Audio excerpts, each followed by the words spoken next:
Okay, this is the second reactionary video I'm making. This one will be responding to what happened to Horror and Dead by Daylight by, I believe his name is AZHYMOVS, is how you pronounce it. Not quite sure on that. But just going back through some of the history of DBD and all the different horror elements and see how it goes.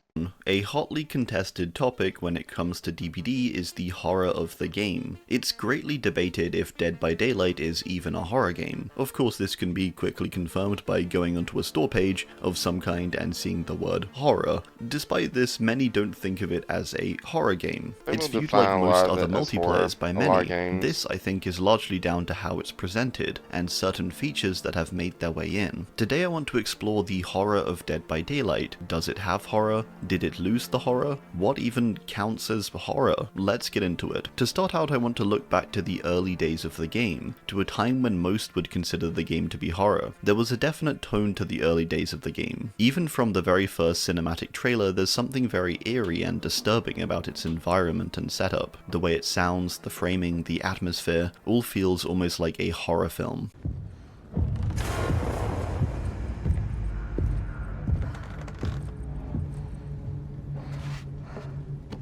The game is presented with a clear dynamic in mind, with the killer being this imposing force, and the survivors as scared and panicked, even when they're not in the direct presence of the killer. This to many will feel reminiscent of the early days of the game, and is what most look and think back to when they desire the horror of the game returning. I'm sure most of you remember the days of feeling terrified by the sound of the heartbeat, hiding in lockers, and feeling scared what could be around the next corner. These are all relatable experiences for most players. They're things most people have felt or encountered. This part of horror too is largely fear of the unknown. It's what drives most of horror, in fact. The unknown of what's round the corner, what's lurking in the darkness, what is that thing hunting you. It's why when you faced a killer a bunch of times you begin to become relaxed. You know the character now, you know what their power is and what they're capable of. And in a broader sense for gameplay, you begin to adjust to the heartbeat. You become aware that looping is safer than lockers. You know that there's ways to counter each killer you encounter. This, I think, is really the primary reason I will say one thing about that. I started playing the game back, I believe, in like 2001, 2000, not 2001, 2021 or 2022, whatever year Armario came out. And at that time, it was just after I believe the visual updates happened for a lot of the mounts. So I was really like when I first started playing a game, I was scared of the killer for a good little while, and just trying to learn their power. I would just hide best I could. I would try to stealth it out. Eventually, I did start watching DBD videos and learning.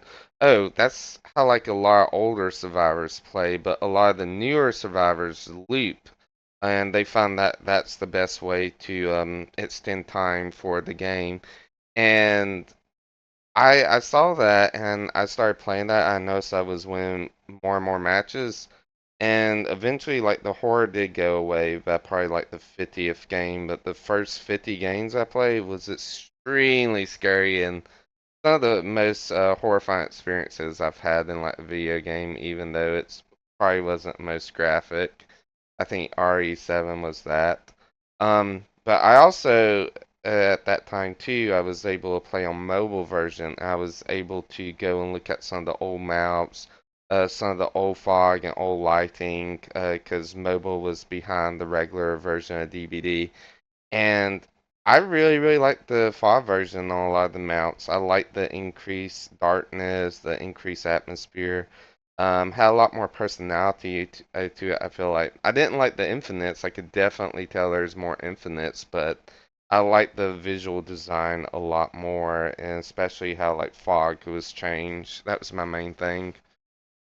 behind most players not viewing the game as horror. Like any piece of horror media, once you know it, once you've experienced it, it becomes far less horrific. Especially in the case of a multiplayer game that has been around for over 8 years, and many of its players have been playing for likely hundreds or thousands of hours. How can you expect to be that scared of something you are so familiar with? This isn't to say horror can't retain its horror over multiple viewings or sessions, because I actually think there's plenty of horror media that does do that. For example, this opening scene from 28 Weeks Later is one I can watch to this day, after first viewing it over 10 years ago, and I think it's still really scary. I think this is overlooked in Dead by Daylight, this aspect of there still being parts of horror. This is how the game really succeeds, I think, in being a horror game. After all, you're never going to find the game as scary as you did back when you started, but I do bet there's something in game you still find scary, at least a little bit. I can think of a few. Myers or Ghostface staring at you from the distance, a killer suddenly appearing in front of you. This sound effect specifically absolutely gets me. The daunting sound and feeling as the entity grabs someone and takes them into the sky. Certain killer lobby moments, and even the eeriness and crackling sound of the campfire. All of these things sort of get to me, because horror and fear are really about these uncomfortable and uncertain feelings. It's not really about jump scares, as fun as they can be. I do think a valid argument is that Dead by Daylight has reduced its horror elements over the years though. I do think this is true.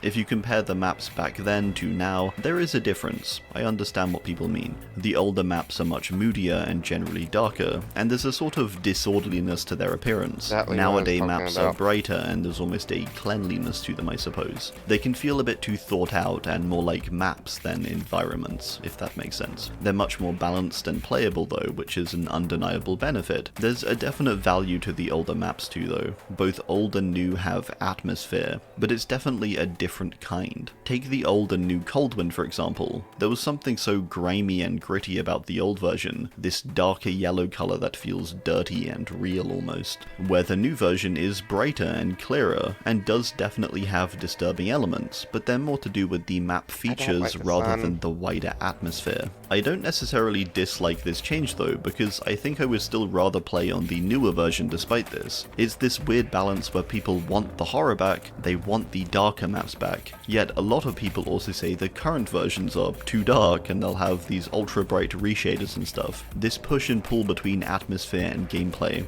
There was a lot of aesthetic in the older game. Looking into the art book for example, you can see the consideration for the game to have this grimy and grittiness to it. Lots of the textures have these rough appearances. Even the way many of the add-ons or offerings are drawn are very disturbing almost. However, again, I think this is a product of the game's older state. I think people wouldn't accept this nowadays to some extent. The priority for most long-term players, after all, is they want functionality. They want the game to look good and move well. They don't want the roughness or the jank. They want cleanliness and fluidity. I think therefore a large reason for the game's move away from horror is that it isn't the game's most important aspect. The gameplay is the thing you're primarily interacting with over hundreds of hours. And people might say, well, no, I actually don't mind that. But the thing is, I think most people who say that probably would. Going back to that state from now, it would be a big shift and quite a sizable difference. And is in large part, I think, a nostalgia thing. It's quite unreasonable, I think, almost to desire the game to make you constantly fearful after playing for so long, and I doubt the majority of people who want more horror back would be happy with these maps returning as the norm. Consider another game, say Resident Evil 2. When playing through for the first time, it is horrific, there's clear horror elements, and the feeling of fear and uncertainty. But this isn't a game that's meant to be played for years on end, it's likely for many a one-off experience. If someone were to play Dead by Daylight for a few hours back in 2016, they'd likely come away thinking,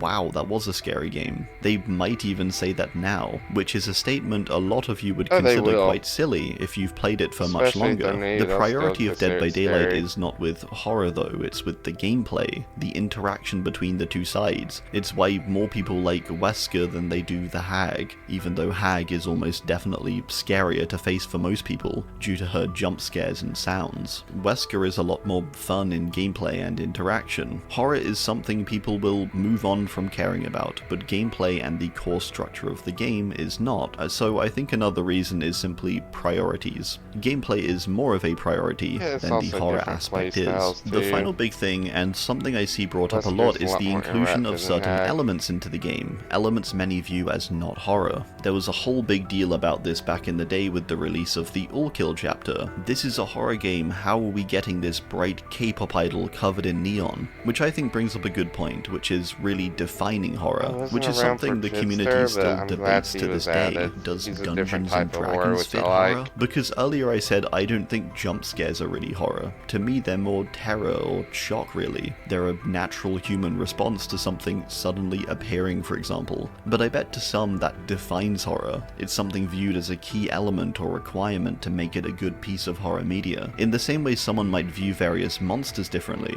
Maybe someone finds AI or robots particularly scary, but another person thinks it's dumb or silly. Horror to some is almost goofy and silly. To others it's dark and depressing. This is something I actually studied back in university. I had a specific project myself questioning why I felt so indifferent to so much horror, for the most part. Why am I not finding it scary? But I think it's really about finding what you do find scary. I ended up interviewing a bunch of people, one of them being a 40-year-old father from the US, and he said that he felt very much like me when he was younger, and it was only when he had a kid where horror specifically clicked. If there was something surrounding happening to a character's child, it really affected him and terrified him in a way he hadn't felt before becoming a father. Horror largely is just about your personal fears really. It's why a lot of people lament for the old Dead by Daylight atmosphere. It's sort of a middle ground for horror, a relatable horror aspect most can relate to. The unknown, darkness, uncertainty, and so on. It's human nature to fear these things really. That's why that type of horror is so sought after and desired, I think, by the player base, because it's one most agree on, a common experience between players who remember finding it scary. But if someone comes out and says, wow, I really hope they do another chapter about a public figure secretly doing evil things, that was really scary, it's not as likely to get the same rousing response. Equally, if someone says, I really want another horrific, inexplicable monster, more people react positively, because it's a much more likely thing people will agree on as horrific and scary. People argue about what fits the game. We can't have Five Nights at Freddy's because it doesn't fit the game, despite the fact that we have Clown in a pink elephant costume, or Bunny Legion, or crazy survivor outfits. But all of these things do contain horror. If you look into the elephant costume, it's actually really disturbing and messed up, and visually has creepy features. Maybe some people just find the costume scary, or Clown within it. However you view it though, whether horror or not, there's someone out there who does find it creepy and does find it scary. There's not been a single thing added to this game in fact, which I would debate could be considered not scary for someone. I don't really think Five Nights at Freddy's is scary either, but it would fit the game. Horror isn't just the surface level, this thing doesn't look scary enough. It adds to it sure when it does, but it doesn't define it. A guy going around on Halloween night stalking and murdering people is still horror, even without the creepy mask. It's a very complex genre in this way, I think, because you can't tell someone what to fear. It has to be something they reach by their own means, even as a recent case with a character like the Unknown, who I personally think was made very well and I found quite horrific, but I've seen a bunch of comments saying it's goofy or it's not scary at all, and that's equally valid. One of the reasons I think that character was so successful is because of the way it was presented again, of a character based around the unknown. Again, that horror commonality between most people. So that's sort of my final point, is that people desire this common ground of horror really. Horror has never left Dead by Daylight, it's still there. I just think people desire for a specific kind of horror that we briefly saw return with the Unknown. The issue is, just having this kind of horror isn't that interesting either. It's important to have variety. It's one of the main things that makes Dead by Daylight so special, is how much variety we have in the game.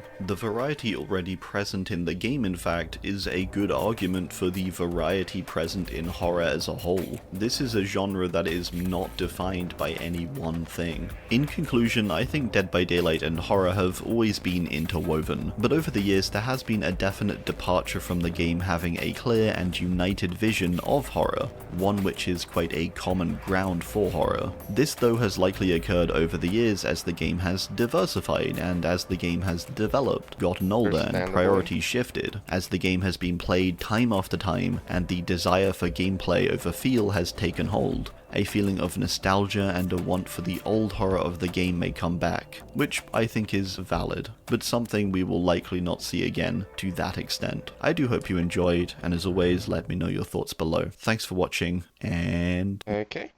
Thank you everybody for watching. I'm glad you stood by me. Yep, join the Discord, follow me on Twitch. I'll see you around. Have a great day. Bye bye.